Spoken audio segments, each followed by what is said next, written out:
Street. तो आज हम बात करने वाले दीपक नाइट्राइट के बारे में। इस वीडियो में हम दीपक नाइट्राइट से रिलेटेड सारी जानकारी जानेंगे, उनकी Q3 का एनालिसिस करेंगे, साथ ही में इन्वेस्टर प्रेजेंटेशन का भी डिस्कशन करेंगे और जो तेज़ी आ रही है उसके बारे में भी बात करेंगे। और उसी के साथ आज जो हुई अर्निंग कॉल्स की यहाँ पे ट्रांसक्रिप्ट के बारे में एक डिस्कशन करेंगे और आपको बताएंगे कि इस स्टॉक में आपको क्या करना चाहिए, बाय करें, सेल करें, होल्ड करें, हमारा ओपिनियन क्या है। वो सारी चीज़ें हम लोग एक ही बार में एक ही जगह आपको देखने को मिल जाएगी। दीपक नाइट्राइट से रिलेटेड सभी जानकारी आपको एक साथ एक जगह मिलेगी।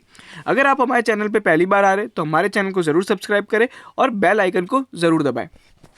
चलिए, सबसे पहले अगर हम देखेंगे तो दीपक नाइट्राइट का आज जो शेयर है करीबन 97 रुपीज़ भागा है। ठीक है, ये 8% की तेज़ी के साथ काम कर रहा है। वॉल्यूम्स वगैरह अगर आप देखेंगे तो यहाँ पे काफ़ी अच्छी रही है।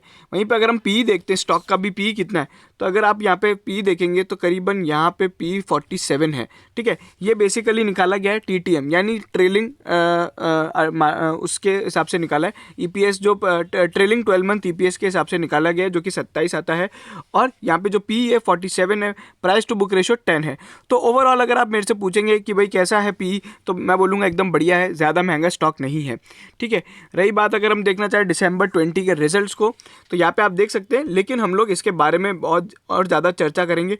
सबसे इंपॉर्टेंट बात यह है कि पिछले क्वार्टर से यहाँ पे जो इनका OPM है यानी ऑपरेशनल प्रॉफिट का मार्जिन, वो यहाँ पे कम हुआ है। बाकी नेट प्रॉफिट मार्जिन कंपनी का वो भी कम हुआ है। तो ये दो चीज़ें हैं। बट अगर आप EPS देखेंगे तो EPS कंपनी का बड़ा है। तो ये सारी चीज़ें, नेट प्रॉफिट में भी अच्छी खासी ग्रोथ है और यहाँ पे रेवेन्यू में भी ग्रोथ है। ठीक है, तो चलिए हम लोग अब बात करते हैं एक बार रिजल्ट्स के और चलते हैं। यहाँ पे मैनेजमेंट का जो भी व्यू है वो जान लेते हैं। सारे इन्वेस्टर प्रेजेंटेशन की और हम लोग आ चुके हैं। देखिए, अब हम लोग देखेंगे तो यहाँ पे जो रेवेन्यू है कंपनी का वो 9% बढ़ा है Y-on-Y बेसिस पे। EBITDA कंपनी का 25% बढ़ा है और जो पैट है वो यहाँ पे 38% बढ़ा है। तो लगभग शानदार तेजी है। रेवेन्यू 1240 करोड़ रुपीज़ करा, EBITDA 340 करोड़ रुपीज़ करा और जो पैट है 270 करोड़ रुपीज़ करा। जिन लोग को नहीं पता है मैं बता दूँ कि दीपक नाइट्राइट इंडिया की one of the leading chemical company है, जिसके अंदर यहाँ पे बहुत सारे तरह के केमिकल्स बनाए जाते हैं। अगर हम बात करते हैं यहाँ पे कंसोलिडेटेड रिजल्ट्स की, तो आप देखेंगे यहाँ पे इसको कंपेयर किया गया है Y-on-Y बेसिस पे। वहीं पे स्टैंड अलोन रिजल्ट्स को भी आप देख सकते हैं, लेकिन हम लोग स्टैंड अलोन रिजल्ट्स पे ज़्यादा फोकस नहीं करेंगे क्योंकि कंपनी के पास ज़्यादा इतने कुछ मेजर सेगमेंट नहीं है जिसके अंदर वो लोग काम करते हो। अगर हम बात करें यहाँ पे सबसे पहले मैनेजमेंट कमेंट की कि उन्होंने क्या बोला है। देखिए, उनका मानना है कि देखिए कंपनी ने बहुत ही शानदार परफॉर्म किया है और उसी के साथ यहाँ पे जो उनके ओवरऑल जो बिज़नेस के अंदर यहाँ पे इम्प्रूवमेंट आई है बिकॉज ऑफ इकोनॉमी इम्प्रूवमेंट, और यहाँ पे जो ओवरऑल यहाँ पे शानदार एक रिकवरी देखने को मिली है पूरे बिजनेस में। साथ ही में उनका ये भी कहना है कि वोलेटाइल इनपुट प्राइसेस रही, जो रॉ मटेरियल की प्राइस वोलेटाइल रही और कुछ इंडस्ट्रीज जिनको वो माल सप्लाई करती थी वो अभी भी यहाँ पे पूरी तरीके से चालू नहीं हो पाई है, जिसका नाम है पेपर और ऑयल और टेक्सटाइल इंडस्ट्रीज़। बट यहाँ पे जो उनके मैन्युफैक्चरिंग एक्सपीरियंस और यहाँ पे एम्प्लॉयज़ और stringent requirements of global clientele के कारण यहाँ पे कंपनी ने अच्छा परफॉर्म किया है और ये दिखता है कंपनी के स्ट्रॉन्ग रेवेन्यू और प्रॉफिटेबिलिटी से। वहीं पे जो कंपनी का ये मानना है, एक और जो इंपॉर्टेंट अपडेट दिया है कि जो फिनॉलिक्स है, जो एक कंपनी का सेगमेंट है, एक तरीके का केमिकल होता है, उसका जो प्लांट कैपेसिटी थी वो 100% से भी ज़्यादा चलानी पड़ी क्योंकि उसकी इतनी डिमांड थी। वहीं पर अगर हम बात करते हैं, कंपनी ने यहाँ पे बताया कि जो PBT है वो यहाँ पे स्टैंड अलोन और कंसोलिडेटेड में यहाँ पे सक्सेसिव ग्रोथ देखिए फिस्कल के अंदर। उसी के अलावा कंपनी का ये भी मानना है कि वो ग्रोथ को यहाँ पे एकदम अपना मेन मोटो बना के चलेंगे और अपना जो प्रोडक्ट पोर्टफोलियो उसको और डाइवर्सिफाई करेंगे और यहाँ पे जो मैन्युफैक्चरिंग प्लेटफॉर्म है उसको और बढ़ाते जाएंगे और बाकी जितनी भी अपॉर्चुनिटीज़ क्रिएट होंगी उसको टैप करेंगे। तो ओवरऑल जो मैनेजमेंट कमेंट्री है वो यहाँ पे बहुत ही पॉजिटिव है। बाकी अगर हम बात करते हैं परफॉर्मेंस हाईलाइट की, तो यहाँ पे अगर हम देखेंगे सेगमेंट परफॉर्मेंस, जो बेसिक केमिकल्स है उसके अंदर यहाँ पे जो रेवेन्यू देखने को मिला है वो यहाँ पे करीबन है 196 करोड़ रुपीज़ का।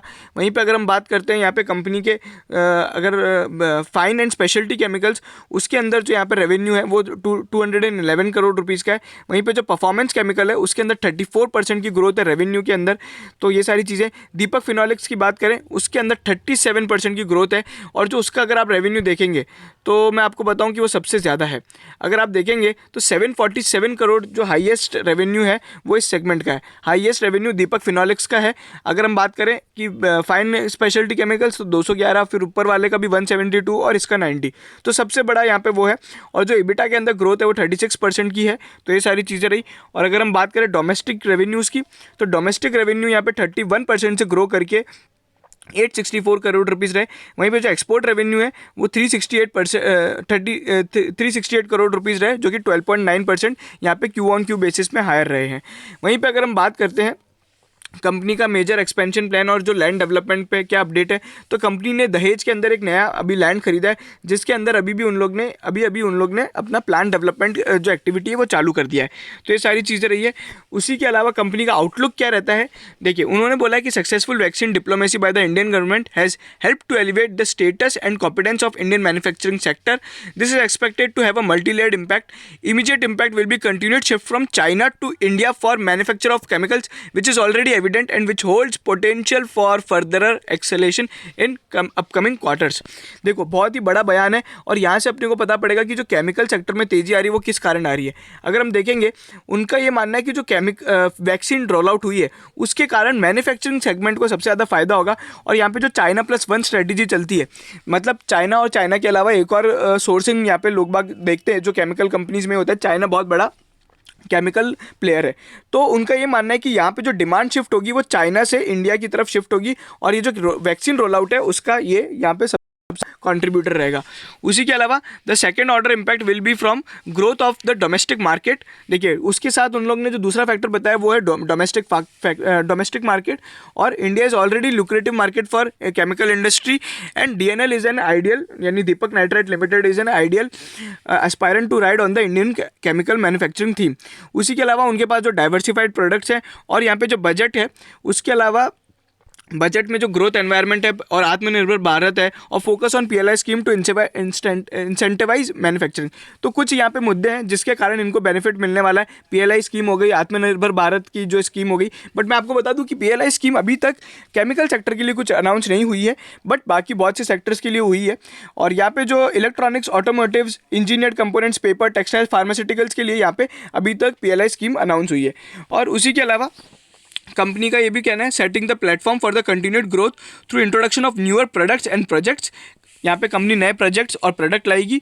उसी के अलावा जो कंपनी का ये मानना है कि there will be a growing phase, और साथ ही में यहाँ पे कंपनी प्रोग्रेसिंग है। और बाकी जो मेजर उनका मानना है कि जो फिनॉलिक्स बिजनेस है वो इसी तरीके से यहाँ पे कंट्रीब्यूट करेगा। जो उनका नदेसरी में प्लांट है उसका एक्सपेंशन अभी जारी है। और ये सारी बातें हो गई है। अगर हम बात करते हैं और क्या क्या है, तो अभी आप स्टैंड अलोन रिजल्ट्स देखें, और अगर स्टैंड अलोन रिजल्ट्स में देखिए तो हम लोग ने इन सब चीज़ों को ऑलरेडी एनालाइज कर चुके हैं। अगर एक्सपेंडिचर देखें तो एम्प्लॉय कॉस्ट जो है वो यहाँ पे कम हुई है, ये एक बहुत ही बढ़िया बात है। देखिए मैं आपको बताता हूँ, बहुत सी कंपनीज के यहाँ पे एम्प्लॉय कॉस्ट इस क्वार्टर में बढ़ी है, क्योंकि यहाँ पे जो रीओपनिंग ऑफ इकोनॉमी हुई, एम्प्लॉयज़ अब ऑफिस आने लग गए, तो इस कारण से एम्प्लॉय कॉस्ट बढ़ गई। बट दीपक नाइट्राइट की यहाँ पे कम हुई है। वहीं पे जो इंटरेस्ट कॉस्ट है वो 90% कम हो गई है। उसी के अलावा प्रॉफिटेबिलिटी का एनालिसिस आप देख सकते हैं। सबसे इंपॉर्टेंट है यहाँ पे कंपनी की बोरोइंग्स। अगर आप देखेंगे तो बोरोइंग्स जो पहले नेट डेप्ट की अगर बात करें तो नेट डेप्ट जहाँ पे कंपनी का पहले 241 करोड़ रुपीज़ था वो अब कम होकर 38 करोड़ रुपीज़ माइनस में जा चुका है। तो ये सारी चीज़ें, मतलब कंपनी नेट डेप्ट से भी जीरो है। बट मैं आपको बताऊँगा आज जो अर्निंग कॉल्स में कंपनी ने नेट डेप्ट पर अपडेट दिया है, डेप्ट टू इक्विटी रेशो अब जीरो हो चुका है। टोटल इक्विटी कंपनी की 1744 करोड़ रुपीज़ है। बाकी ये कैपिटल एम्प्लॉयड वगैरह जो आप देख सकते हैं। और उसी के अलावा अभी हम जो देख रहे हैं ये सारी चीज़ें हमारे उसकी है। बट हाँ, अब आप देखिए जो एम्प्लॉय कॉस्ट है वो यहाँ पे ओवरऑल लेवल पे बढ़ी है 20% से, जैसा कि हर बार हुआ है। वहीं पे इंटरेस्ट कॉस्ट जो है कंपनी की 41% से कम हुई है। तो ये सारी चीज़ें, प्रॉफिटेबिलिटी एनालिसिस वगैरह आप देख सकते हैं। कंपनी की जो पैट, EPS और यहाँ पे PBT सब में ग्रोथ देखने को मिली है। साथ ही में अगर हम बात करते हैं जो डेप्ट to equity ratio consolidated level पे वो कितना है, तो अगर आप देखेंगे वो कम हो गया है। अभी 0.28 का डेप्ट टू इक्विटी रेशो है। नेट डेट कंपनी की लगभग आधी हो चुकी है, 1090 करोड़ से सीधा 567 करोड़। तो शानदार यहाँ पे जो डेप्ट लेवल्स कंपनी ने रीपेमेंट करके अपना वो बताया है। तो इससे पता पड़ता है कि कंपनी के जो बिजनेस है वो कितना स्ट्रांग परफॉर्म कर रहा है, क्योंकि कंपनी ने अपना मेजर डेप्ट यहाँ पे रीपेमेंट किया है। वहीं पे हम लोग और अगर देखना चाहते हैं कि अभी बाकी सारे परफॉर्मेंस कैसे रहे, तो हम लोग चलते सबसे पहले यहाँ पे अर्निंग्स, यहाँ पे जो मैनेजमेंट ने दी है अर्निंग्स जो कॉल ट्रांसक्रिप्ट है उसके बारे में बात करते हैं। उसमें क्या क्या अपडेट आए हैं देखिए। सबसे पहले उनका ये मानना है कि जो अगले साल मतलब नेक्स्ट कपल ऑफ ईयर्स में 25% की ग्रोथ मिलेगी। उसी के अलावा क्या क्या अपडेट्स हैं, तो मैं आपको बता दूं ग्रोथ यहाँ पे सबसे पहले स्पेशलिटी केमिकल्स और फिनोलिक्स से होगी, और demand utilisation returning to pre covid level. देखिए डिमांड और जो प्लांट का यूटिलाइजेशन लेवल है वो प्री कोविड लेवल पे आ चुका है, मतलब जितनी पहले डिमांड थी कोरोना से पहले और यहाँ पे यूटिलाइजेशन प्लांट का था वो बढ़ चुका है। ठीक है, डोमेस्टिक इकोनॉमिक मार्केट में भी यहाँ पे शानदार ग्रोथ देखने को मिली है, और वहीं पे एक्सपोर्ट रेवेन्यू भी बढ़ते दिखाई दिए। तो साथ ही में कंपनी ने अपना सेगमेंटल रेवेन्यू शो किया है जो हम लोग देख चुके हैं। वहीं पे लैंड डेवलपमेंट मैं आपको बता चुका हूँ। बैलेंस शीट जो है कंपनी की स्ट्रांग रही है। ग्रोथ जो फिनोलिक सेक्टर है वो सबसे ज़्यादा हाईली कंट्रीब्यूटर रहा है कंपनी के प्रॉफिट के लिए। अभी क्या क्या प्लान है, दीपक नाइट्राइट और जो उनकी सब्सिडी दीपक फिनोलिक्स, उनका जो ग्रोथ आउटलुक है काफ़ी पॉजिटिव है। और यहाँ पे डाउन स्ट्रीम अपस्ट्रीम, मतलब डाउन स्ट्रीम का मतलब हो गया वर्टिकली इंटीग्रेटेड, और अपस्ट्रीम का मतलब और नए यहाँ पे नए प्रोडक्ट्स निकालना। तो ये सारी चीज़ें हो गई है। और उसी के अलावा R&D जो है कंपनी का R&D चालू है बहुत सारी एग्रीकल्चर में, और उसी के अलावा जो प्रोडक्ट क्वालिटी को इंप्रूव करना है।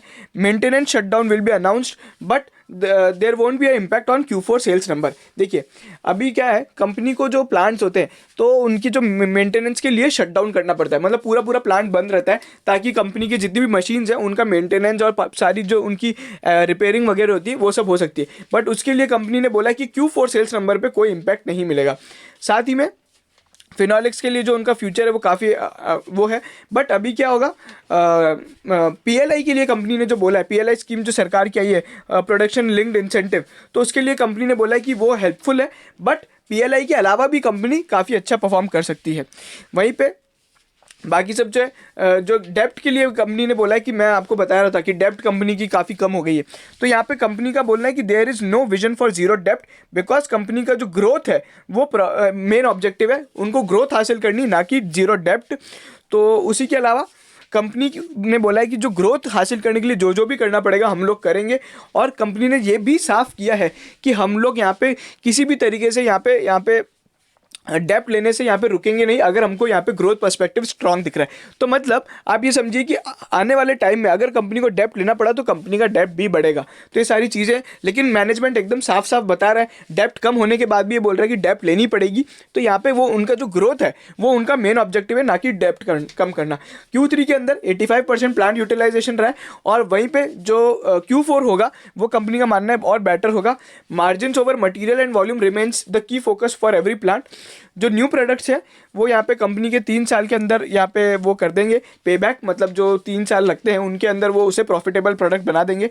और उसी के अलावा एग्रोकेमिकल और फार्मा में कंपनी यहाँ पे बायस्ड है, और focus remains to grow in every segment, मतलब एग्रोकेमिकल्स और यहाँ पे फार्मा के अंदर उनका मेन वो है फोकस, बट उसके अलावा भी बाकी सब केमिकल्स के अंदर यहाँ पे कंपनी वो बताना चाहती है। साथ ही में कंपनी ने बोला है कि जो रॉ मटेरियल प्राइजेस हैं वो यहाँ पे बढ़ते हुए दिखाई देंगे, तो उसका थोड़ा बहुत इम्पैक्ट देखने को मिल सकता है। साथ ही में अगर हम लोग देखें और क्या क्या बातें हैं, तो परफॉर्मेंस जो है वो 18 से 20% का टारगेट है। चाइना से उनको स्ट्रॉन्ग कंपटीशन मिल रहा है, बट उनका ये भी मानना है कि उनकी क्वालिटी भी ख़राब नहीं है, तो दे कैन ईजिली यहाँ पे वो अपने को जो उनके चाइना का कंपटीशन है उसको यहाँ पे ईजिली ये लोग एग्रीगेट कर पा रहे हैं, और यहाँ पे बराबर उनको कंपटीशन दे पा रहे हैं। तो मतलब उनका ये ओवरऑल जो आउटलुक है वो काफ़ी पॉजिटिव है। अब आप जानना चाहेंगे कि भाई टारगेट क्या होगा, तो मैं आपको टारगेट कैसे बताऊं। सबसे पहले तो मैं आपको बता देता हूं कि देखिए केमिकल कंपनीज जो है वो बहुत ही यहाँ पे तेज़ी से बढ़ी है, जिसके पीछे रीज़न है कि जो डोमेस्टिक और यहाँ पे जो एक्सपोर्ट्स बिजनेस है उसके अंदर यहाँ पे काफ़ी ज़्यादा वो पॉजिटिव आउटकम है और बहुत ज़्यादा डिमांड बढ़ रही है। तो सभी केमिकल स्टॉक्स बढ़ रहे हैं, but Deepak nitrite, alkyl amines, Balaji amines, ये सारी जो स्टॉक्स है, इवन विनाती ऑर्गेनिक्स जिसके रिजल्ट खराब थे फिर भी उसने काफ़ी अच्छा परफॉर्म किया। ओवरऑल जो मैं आपको बोलूंगा, जिन लोग ने होल्ड कर रखा है, भले वो शॉर्ट टर्म के हो या लॉन्ग टर्म के हो, वो होल्ड करके रख।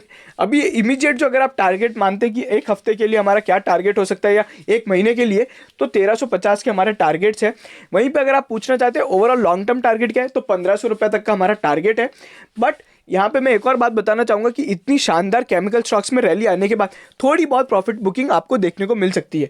ठीक है, तो आपको क्या करना है, दीपक नाइट्राइट अगर आप लेना चाहते हैं तो आप अभी ना ले, फ्रेश बाइंग के लिए थोड़ा आप रुके।